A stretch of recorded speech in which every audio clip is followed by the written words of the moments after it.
Wanna know how to make your photos private on Facebook app?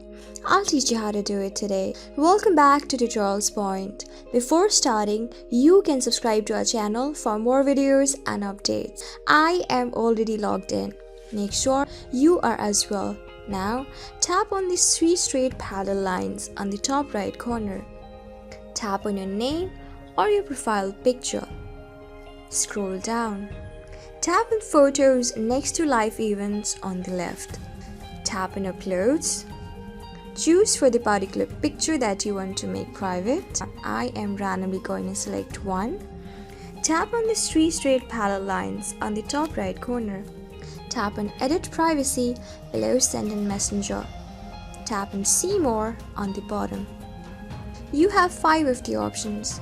That is to keep it public, show it to just your friends, show it to your friends except some of the friends, and only show to sub friends, that is a specific friends, or keep it just for yourself, that is only me.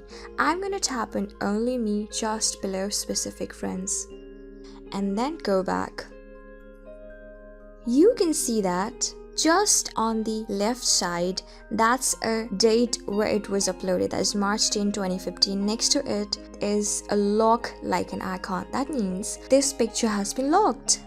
So I have successfully changed the privacy of this photo. So this is how you do it. I hope this video was really helpful for you and I was able to help you. I am going to see you on the next video. Till then, keep calm, stay safe, and goodbye.